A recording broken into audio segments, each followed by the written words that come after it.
বাচ্চাটা কোনো জীবিত মানুষ নয়, সে শুধুমাত্র সামান্য একটা পুতুল।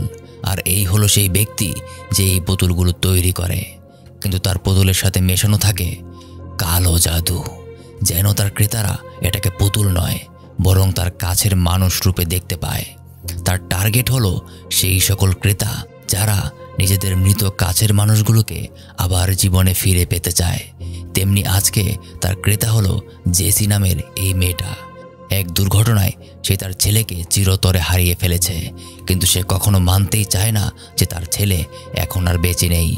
যেখানে মেয়েটার হাজব্যান্ড লরেল নিজের ওয়াইফের জ্বালা যন্ত্রণা সহ্য করতে পারছিল না, তাই নিজের ওয়াইফকে সুস্থ করার জন্য সে সমাধান খুঁজছিল। কিন্তু এই সমাধান যে এমন একটা পুতুলকে দিয়ে করা হবে সেটা সে জানতো না। জেসি যখনই সেই পুতুলের দিকে হাত বাড়ায় তখনই পুতুলটা জীবিত হয়ে ওঠে আর মা বলে তার হাত টেনে নেয়। জেসি এতে খুবই খুশি হয়ে যায়। সে বলতে শুরু করে, এই তো আমার ছেলে। কিন্তু বাকিদের চোখে সে শুধুমাত্রই একটা পুতুল। লরেল সেই পুতুলের হাতটা ধরে দেখতেই কেমন যেন সেও একই ভ্রম দেখতে শুরু করে, কিন্তু সেটা সামান্য কিছুটা সময়ের জন্যই। জেসি সেই পুতুলের বিনিময়ে তাকে অনেকগুলো টাকা দেয়, কিন্তু তার হাজব্যান্ডের চোখে এটা শুধুমাত্রই একটা বোকামি। সেই জাদুকর তাদের সাথে তাদের বাড়িতে আসে। সে তাদের এই পুরো বাড়িটাকে একটা সীমারেখা তারা চিহ্নিত করে দিয়েছে, যার কারণে জেসি শুধুমাত্র এই বাড়ির ভেতরেই পুতুলটাকে নিজের ছেলেরূপে দেখতে পাবে। আর যখনই সে বাইরে বের হবে তখনই সেটা সামান্য পুতুলে পরিণত হয়ে যাবে। লরেল সেই জাদুকরকে এই পুতুলের ব্যবহার নিয়ে জিজ্ঞাসা করে। তিনি জানায় এই পুতুল ব্যবহারে দুইটা নিয়ম ফলো করতে হবে। প্রথমত, সে যতক্ষণ এই পুতুলটাকে টাচ করে থাকবে ততক্ষণই এটাকে নিজের সন্তান রূপে দেখতে পাবে। দ্বিতীয়ত, সে জাদুকর লরেলকে একটা আওয়ার গ্লাস ধরিয়ে দেয়। সে জানায় 24 ঘন্টার মাঝে শুধুমাত্র এই আওয়ার গ্লাসের সমপরিমাণ সময়ই এই পুতুলটা কাজ করবে।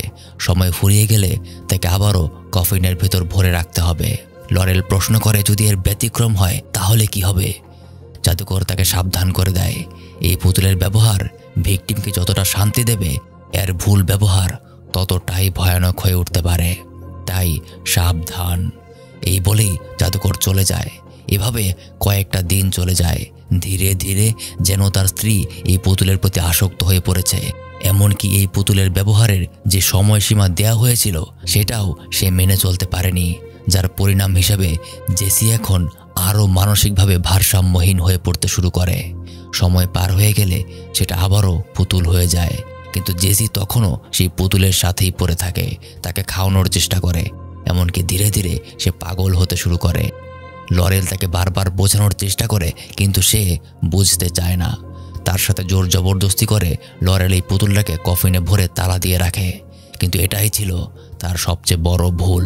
জেসি বিষয়গুলো সহ্য করতে পারছিল না, তাই নিজের ছেলের পাশাপাশি একদিন জেসি নিজেও লরেলের জীবন থেকে চিরতরে নিজে মুছে ফেলে। বুঝতেই পারছেন, যেখানে জেসি নিজের সন্তানকে হারিয়ে জাদুকরের কাছে গিয়েছিল, আজকে লরেলও নিজের স্ত্রীকে হারিয়ে চলে যায় সেই জাদুকরের কাছে, যেন দিনের কিছুটা সময় হলেও সে নিজের স্ত্রীকে কাছে ফিরে পেতে পারে। কিন্তু অতীতকে ভুলে গিয়ে যখনই সে নিজের স্ত্রীকে নিয়ে বাইরে বের হয় তখনই সে বুঝতে পারে তার সন্তানের মতো তার স্ত্রীটাও সামান্য একটা পুতুল মাত্র। তখনই আবার সে তাকে নিয়ে ঘরে চলে আসে আর শুরু করে এক মিথ্যা সংসার, যার সময়সীমা দিনের শুধুমাত্র অল্প একটা সময়। আর এভাবেই লরেটের কল্পনার সংসার চলতে থাকে। এভাবেই আজকের গল্পটা শেষ হয়ে যায়। গল্পটা কেমন লাগলো জানাতে ভুলবেন না। আমি মারুফ, দেখা হবে আবার পরের আরেকটা ভিডিওতে।